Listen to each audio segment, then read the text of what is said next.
وشر الأمور محدثاتها وكل محدثة بدعة وكل بدعة ضلالة وكل ضلالة في النار. Man ata'a ar-rasul, barang siapa yang taat kepada Rasul sallallahu alaihi wasallam, wa wahhadallah, dan mentauhidkan Allah, berarti mengucapkan asyhadatain.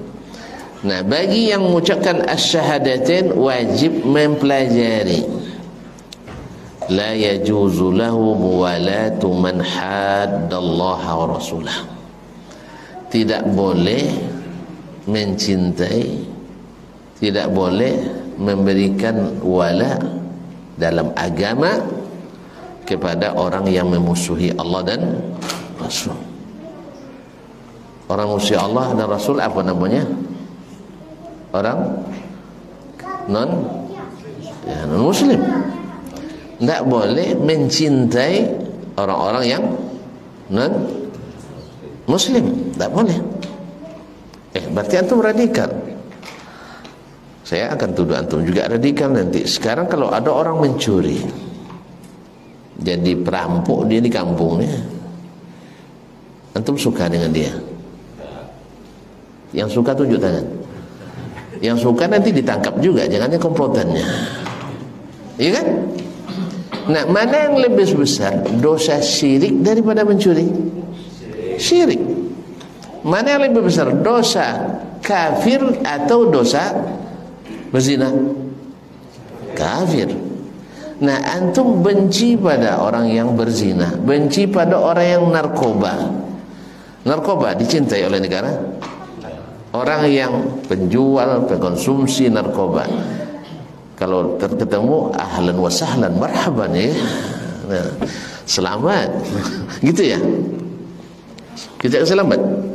Nah, berarti kalau antum membenci orang itu, antum juga radikal kalau gitu. Sebab apa?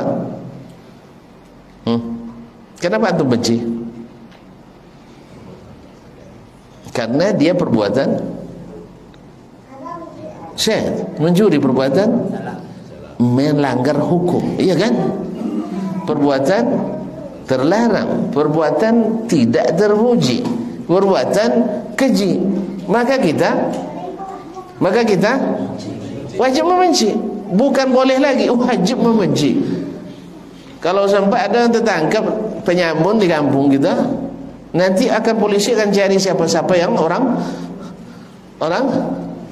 ya syekh, orang dekatnya, siapa yang terlihat terakhir bersamanya, iya kan? Akan dilihat itu, siapa yang terakhir terlihat bersamanya. Jadi kaum muslimin dan muslimat, membenci orang yang berdosa, membenci orang yang membuat keonaran, membenci orang buat kemungkaran, itu sah secara hukum. Bahkan harus kita membenci.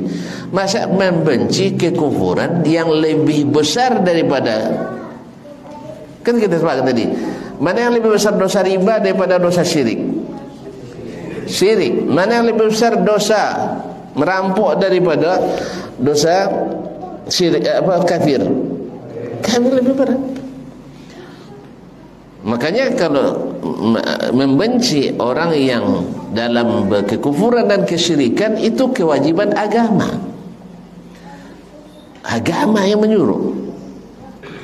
Karena semua agama seperti itu memang.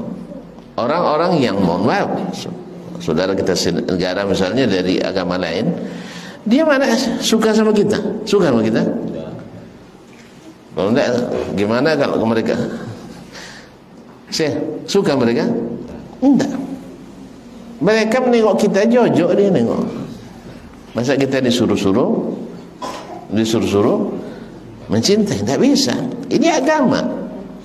Cuman kadang-kadang orang kalau masanya kalau membenci berarti Anda akan mengancam keselamatannya, Anda akan membunuhnya, Anda akan menyembelihnya. Ini yang fitnah. Ini namanya fitnah. Alhamdulillah sudah sejak zaman perjuangan lagi umat Islam berdampingan dengan umat-umat lain yang minoritas mereka. Alhamdulillah belum pernah terjadi genosida di negeri tercinta ini.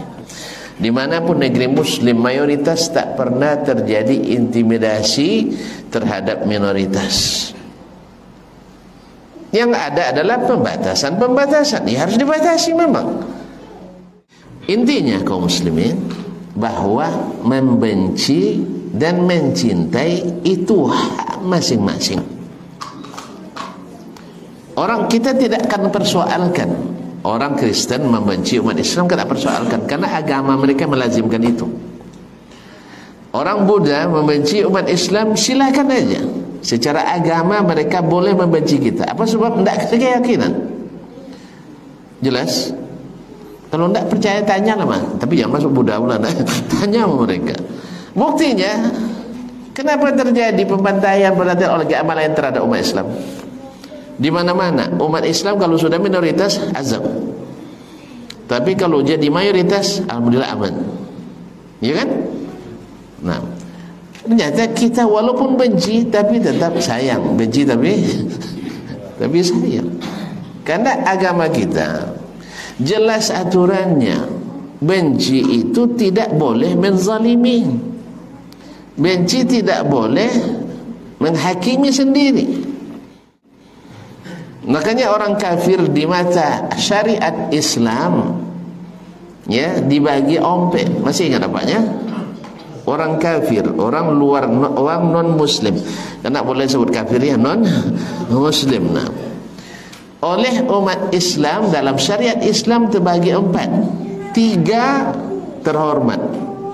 1, ya karena mereka nak bunuh kita, masa anda tak natap orang benang kalian jelas tidak bisa.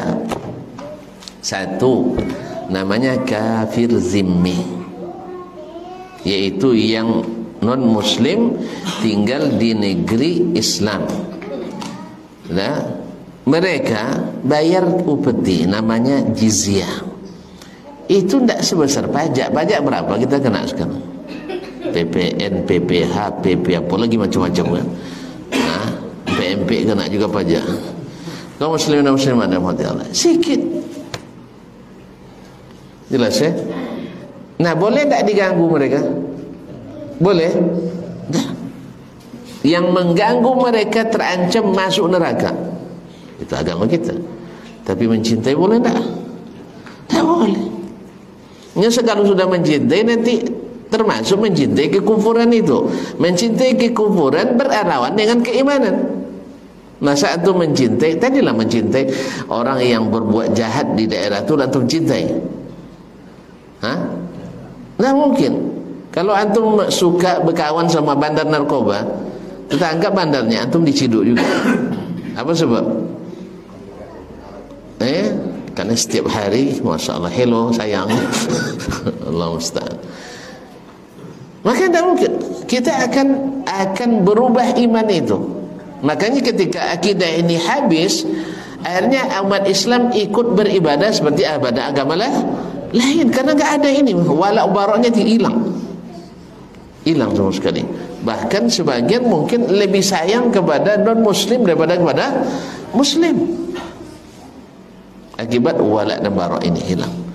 Jadi mereka tidak duduk masalah ini, wajib hukumnya, bukan masalah pilihan ini. Karena kalau sudah mencintai orang kafir, nanti akan mencintai kekufuran, mencintai amalan-amalan mereka, dan mungkin saja akan berbalik menjadi murtad.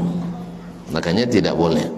Yang kedua, kafir yang namanya musta'man, yaitu yang mencari suaka ke negeri muslim. Siapa yang mengganggu mereka terancam masuk neraka. Bahkan kata Nabi, tak mencium bau surga saya tak mencium. Padahal surga itu tercium dari jarak 70 kharifa, yaitu 70 musim. Berarti 70 musim berarti 70 tahun itu jaraknya tercium bau surga. Berarti surga lebih jauh lagi, nak tercium sampai sekarang kan? Kan tak tercium kita, itu masih jauh lagi. Ma'asyarul kiram dirahmati Allah. Mau tuan-tuan tak mau cium surga, dapat baunya tak dapat, apalagi masuk. Begitulah dahsyatnya peringatan terhadap orang-orang yang mengganggu orang kafir yang diberikan suaka di negeri muslim. Makanya kita katakan orang yang ngebom sana sini, yang membunuh orang itu bukan jihad, tapi jahat.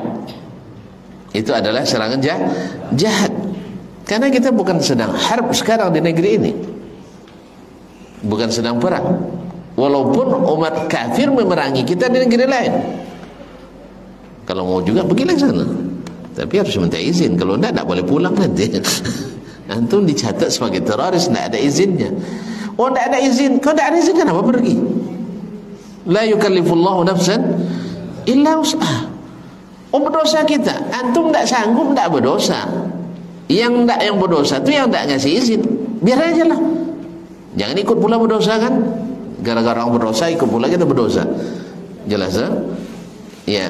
Ya, pemimpin-pemimpin muslim yang mengetahui saudara muslimnya terzalimi dimanapun, lalu dia diamkan, berdosa enggak? Berdosa. Makanya antum jadi pemimpin, dah jadi rakyat aja. Nah, jadi ketika pemimpin berdosa, antum jangan ikut berdosa pula melawan pada mereka. Jelas? Apa yang antum bisa? Bisa ngirim duit, kirim. Bisa ngirim pakaian, kirim pakaian. Seperti di Suriah sekarang kedinginan mereka, semoga Allah selamat mereka. Bisa kirim makanan. Bisa kirim doa. Dan doa itu silahul mu'min. Itu senjata paling tajamnya orang beriman. Doa. Dan dibiarkan. Selalu ingat mereka dalam doa. Sampai antum najib jadi presiden. Saat itu anak tuntut nanti. Gimana janjimu? Oh, tidak bisa rupanya Ustaz, sebab aturan internasional. Awak banyak utang. Pahamnya enggak? Kalau enggak, kalau kita ikut itu konsekuensinya kini bayu utang. Tidak ada pikiran jo. Bomai negara anglo kami mampu. Mau enggak? Mau untuk begitu? Mau jual negara? Kan tidak mungkin. Nah, jadi makanya jangan bercita-cita jadi pemimpin kalau tidak baik, kalau tidak payah jadi presiden tuh. Tentu karena belum coba aja. Saya sama, ya sama. Nah. Ya Ustaz, jelas? Nah, jadi yang ketiga adalah kafir mu'ahad, orang kafir yang terikat perjanjian dengan orang Islam, haram diganggu. Tidak boleh disakiti. Tapi saya tidak mencintai berarti menyakiti. Mana pula? Kalau harus semua yang tidak dicintai berarti menyakiti, antum di kampung ini antum cintai semua orang? Saya nak nanya, abang di kampung semuanya abang cintai? Tidak kan? Tapi abang zalimi? Tidak juga. Kamu gara-gara saya tidak cinta kamu, dibawanya kotoran ke tempat ke rumah orang. Boleh? Tidak ada. Ini yang sesederhana ini kok payah betul memahami, karena tidak belajar jadilah. Bahwa tidak mencintai bukan berarti mencederai. Jelas ya? Jelas enggak? Makanya Islam mengajarkan kalau nanti nampak emak-emak orang Cina misalnya, kalau apalagi di kepulauan kan, panci Honda misalnya, ben Honda awak Kenya, suruhnya lama pulang biar baiki dulu baik nonton koma. Tapi tuang tak, kalau tak betul. Maksudnya kalau tahu boleh pun tak, bukan boleh lagi, berpahala itu. Jelas? Jangan gara-gara Cina awas lewat beko dan tanpa aku jalan haram. Jelas ya? Jelas ya? Nah, makanya Syekhul Islam Ibnu Taimiyah rahimahullah taala ketika ada tawanan, ada muslim non muslim, ketika raja minta pendapatnya waktu itu, mana yang harus kita bebaskan dulu? Dia bilang, ahlu zimmatina qabla ahli millatina. Bebaskan dulu yang agama, ahlu zimmah dulu. Umat Islam nanti. Apa sebab? Umat Islam tidak akan ada tuntutan apa-apa. Jadi kalau orang yang lain itu akan ada tuntutan. Kita aja yang sudah seramah ini terhadap orang non muslim di negeri ini masih kena tuduh juga kita. Ngaji begini, sebut-sebut yang seperti ini dituduh juga kita radikal. Makanya saya katakan kalau radikal dengan cara seperti ini, yang menangkap narkoba radikal juga, sebab tidak mungkin dia sayang pada orang apa namanya terlibat narkoba. Kita juga tidak suka. Maka tidak suka bukan berarti kita buat sesuka-suka, tidak. Ada aturan yang jelas dalam Islam. Makanya adalah tidak benar kalau dikatakan kalau kita punya wala dan bara, hanya mencintai orang beriman dan tidak mencintai orang yang tidak beriman, dia agak radikal. Ini adalah pemahaman yang dangkal. Pemahaman yang dangkal. Sebab di apa aja di masyarakat, tidak mungkin saya mencintai semua orang. Apalagi sudah jadi istri orang. Tidak mungkin. Tapi apakah saya apakah saya menzalimi? Ya tidak boleh. Tidak boleh menzalimi orang sekalipun kita tidak menyukainya. Ya, harus dibedakan. Maka jangan dipaksakan cinta. Ya, karena nanti kawin paksa tak baik akibatnya dah. Kawin paksa tak baik. Oleh itu kata Syekh rahimahullah taala, tidak boleh orang yang bertauhid, orang yang mentaat pada Rasul untuk melakukan wala, memberikan loyalitas dan cintanya kepada orang yang memusuhi Allah dan Rasulnya. Walau kana aqraba qarib, sekalipun kerabat paling dekat. Abu Bakar radhiyallahu taala anhu ketika terjadi perang Badar, ya, anaknya yang bernama siapa nama Abdullah itu siapa? Abdurrahman kan sudah masuk Islam dia. Saya lupa namanya, astagfirullahaladzim. Waktu itu masih syirik, ikut pasukan Quraisy. Kata Abu Bakar, sempat kita bertemu head to head waktu itu, katanya, saya tidak ragu membunuh kamu. Saya tidak ragu membunuhmu. Karena dalam perang cerita ini. Kita makanya yang keempat baru kafir harbi. Orang bawa pedang ke rumah kita, antum bilang apa? Syekh, datang orang menyerang antum pakai pedang, antum bilang apa? Islam menyeru kedamaian gitu. Arti saya tidak bela diri, nak bunuh-bunuhlah. Gitu ya? Hah? Gitu? Ya enggak. Hah? Iya, harus dilawan. Bahkan antum melawan itu jihad. Jelas ya? Tidak bisa. Harta saja diambil orang, wajib dipertahankan. Sempat mati mempertahankannya juga syahid. Apalagi agama. Antum kalau sudah tidak punya batas-batas ini, hilang agamanya. Makanya hari ini kan banyak pula yang ikut misa di gereja, ikut Natalan bersama dan sebagainya. Karena ini sudah hilang. Tidak lagi membenci apa yang dibenci Allah dengan alasan toleransi. Akhirnya nanti Nabi dianggap tidak toleransi.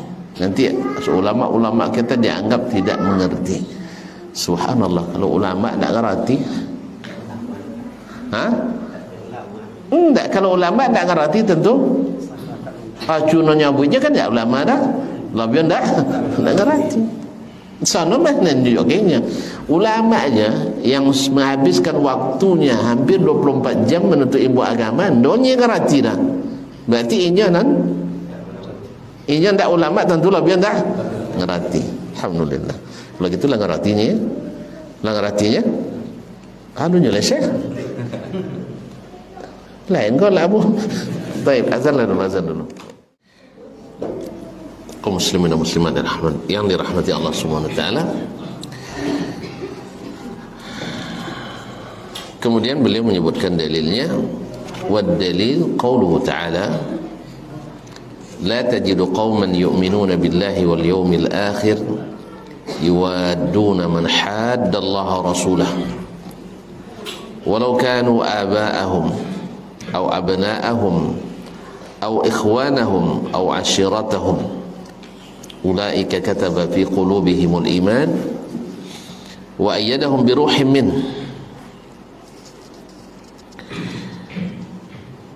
wa yudkhiluhum jannatin tajri min tahtiha al-anharu khalidina fiha radhiyallahu anhum wa radu an ulaika hizbullah ala inna hizballahi humul muflihun. Berkata Allah Subhanahu wa taala, engkau hai Muhammad tak akan mendapatkan orang-orang yang beriman kepada Allah dan hari akhirat. Ini maksudnya beriman pada Allah dan hari akhirat. Yuwadduna man haddallaha rasulah, berkasih sayang dengan orang-orang yang memerangi Allah dan Rasulnya. Walau kanu aba'ahum, sekalipun bapak-bapak mereka sendiri. Au abna'ahum, atau anak-anak mereka sendiri. Au ikhwanahum, atau saudara-saudara mereka sendiri. Au ashiratahum, atau keluarga mereka. Ulaika kataba fi qulubihimul iman, mereka itulah orang-orang yang Allah tuliskan keimanan pada dirinya, Allah tetapkan keimanan pada dirinya, dalam hatinya. Wa ayyadahum bi ruhim min, dan Allah berikan pertolongan kepadanya. Allah berikan pertolongan kepadanya. Wa yudkhiluhum jannatin tajri min tahtiha al-anhar, dan Allah masukkan nanti ke dalam surga yang mengalir di bawahnya sungai-sungai. Khalidina fiha, mereka kekal di dalamnya. Radhiyallahu anhum wa radu an, Allah ridha kepada mereka dan mereka ridha kepadanya. Ulaika hizbullah, merekalah golongan Allah. Ala inna hizballahi humul muflihun, ingatlah sesungguhnya golongan Allah adalah mereka yang mendapatkan kemenangan. Al-Mujadalah ayat 23, ayat 22. Kaum muslimin dan muslimat dirahmati Allah SWT. Jadi ayat ini jelas mengatakan tidak mungkin orang beriman mencintai orang-orang yang tidak beriman. Ayat ini seperti disebutkan oleh ahli tafsir turun pada saat Abu Ubaidah radhiyallahu taala anhu bertemu dengan ayahnya di perang Badar. Ayahnya masih kafir. Maka dalam peperangan, ya, peperangan namanya perang, memerangi Allah dan Rasul, maka dia membunuh ayah sendiri dalam peperangan itu. Maka turun ayat ini menyatakan bahwa Abu Ubaidah adalah orang yang ditetapkan iman pada hatinya. Buktinya beliau termasuk salah satu dari 10 sahabat yang dijamin masuk surga. Tapi ingat, ini di medan perang.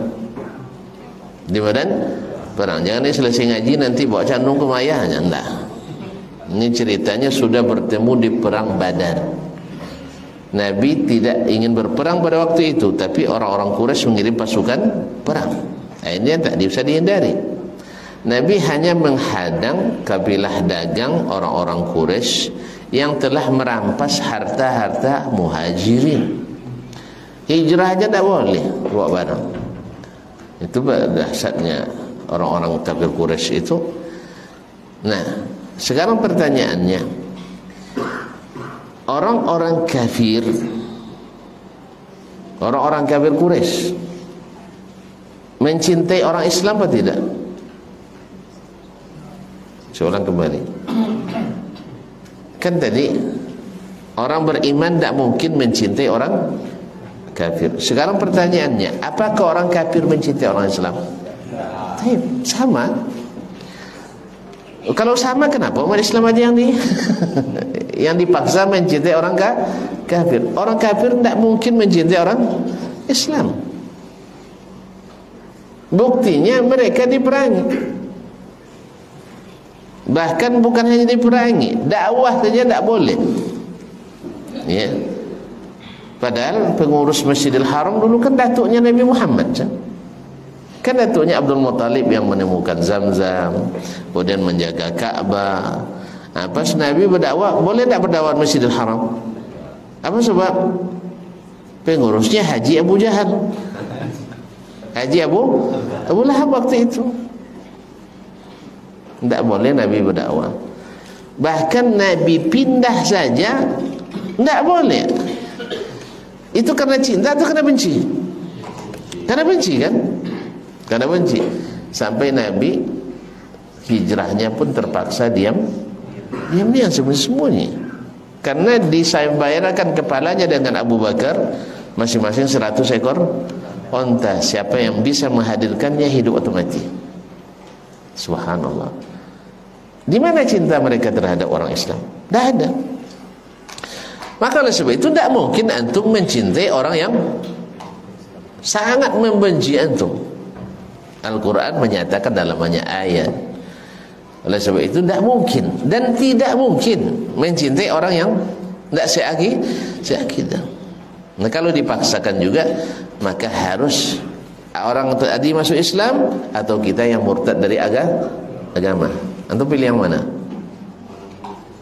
Pilih murtad? Tidak mungkin. Tapi tidak boleh dipaksa kan? Tidak boleh. Kalau sudah saling mencintai, akhirnya sampai ke pelaminan, nah kan harus salah satunya. Kan ya, kalau sudah saling mencintai, akhirnya naik ke pelaminan, harus salah satunya meninggalkan agamanya. Bisa yang kafir masuk Islam, atau yang Islam kafir. Berarti memang tidak bisa disatukan cinta yang berbeda agama. Kalaupun bisa, pasti ada korbannya. Akhirnya sekali-kali pergi ke gereja, sekali-kali pergi ke masjid. Ini dulu yang ditawarkan oleh orang Quraisy ke Nabi SAW. Ya biar damai kita, toleransi. Maka setahun kita beribadah secara agamamu, setahun lagi biar seluruh agama kami. Allah yang jawab sendiri. Qul ya ayyuhal kafirun lakum dinukum waliyadin. Tidak bisa masalah ini. Buktinya tadi dua orang kekasih, kalau nak disatukan harus salah satunya bukan korban. Masa korban apa bilang? Harus mengalah gitu, harus mengalah. Ya, ini beriman atau ini kafir. Tidak bisa, tidak. Itu buktinya tidak mungkin cinta disatukan dalam dua keyakinan yang berbeda. Tidak mungkin. Maka ini sangat realistis, sangat logis, sangat sesuai dengan di akademis, apalagi syar'i. Bahkan agama, semua agama melarang mencintai orang di luarnya. Kok kita dilarang? Jelas Pak? Pertanyaan tanya nanti, pelajari agama orang tuh. Wih dahsyat kalau antum baca lagi Bible atau perjanjian lama, perjanjian baru. Auzubillah. Ya. Ada kutipan-kutipan ayatnya dulu kita catat, bahwasanya bahasanya bukan bahasa main-main. Nggak usah lah ya, nggak usah nanti provokasi ya saya enggak. Ya, kita justru kita yang lembut-lembut kita. Karena dia saya katakan, kafir tidak boleh diganggu dalam 3 keadaan. Hanya satu keadaan saja. Dan siapapun kalau badan perang tidak mungkin tidak bawa senjata saya. Kemudian kalau ada kemungkinan perang tidak mungkin tidak bersiap-siap antum. Alhamdulillah tentara kita ya sejak merdeka sampai hari ini tetap berlatih mereka kan. Kenapa? Karena ancaman akan ada, bisa-bisa ancaman kapanpun, khususnya di negara, di tempat-tempat perbatasan terluar negeri ini. Dia harus lebih siaga terus. Biasa itu. Jelas kan? Baik.